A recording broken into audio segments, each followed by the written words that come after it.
રાજકોટ શહેર ભાજપના વોર્ડ પ્રમુખોની જાહેરાત કરવામાં આવી। વોર્ડ પ્રમુખના જાહેરાતથી ભાજપમાં ભડકાની આશંકા પણ સેવાઈ રહી છે। પ્રમુખના નામની જાહેરાત બાદ ક્યાંક ખુશી અને ક્યાંક ગમ આ પ્રકારનો માહોલ।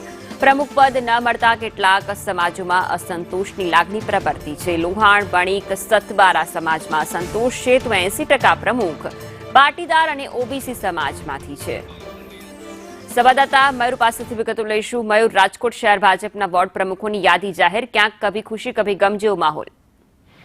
બિલકુલ, રાજકોટ શહેર ભાજપના વોર્ડ પ્રમુખની જાહેરાત જે છે તે કરવામાં આવી છે। થોડા દિવસ પહેલા ફોર્મ ભરી અને વિગતો જે છે તે માંગવામાં આવી હતી અને ત્યારબાદ હવે અલગ અલગ વોર્ડના પ્રમુખો જે છે તે જાહેર થયા છે। પરંતુ જ્યારે જાહેરાત થતા શહેર ભાજપમાં ક્યાંક ખુશી તો ક્યાંક ગમ જેવો માહોલ જે છે તે જોવા મળી રહ્યો છે। કારણ કે જે નામોના સૂચન કરાયા હતા તે નામો સામે ન આવતા ક્યાંક નારાજગી જે છે તે ભાજપમાં જોવા મળી રહી છે। શહેર ભાજપના અલગ અલગ વોર્ડના પ્રમુખની જાહેરાત કરાતા સંગઠનના માળખામાં બ્રાહ્મણ, પાટીદાર, ઓબીસી, ક્ષત્રિય સમાજના કાર્યકરોને તક જે છે તે આપવામાં આવી છે। 80% પ્રમુખના હોદ્દા પાટીદાર અને ઓબીસીના હોવાનું સામે આવ્યું છે।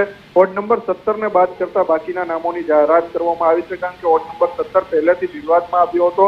લોહાણા, વણિક અને સત્તાવાર સમાજથી જોડાયેલા કાર્યકર્તાઓનો વોર્ડ પ્રમુખની જવાબદારીઓ જે છે તે ન મળતા ક્યાંક ને ક્યાંક અસંતોષ જોવા મળી રહ્યો છે। જી મયુર, આભાર વિગતો બદલ।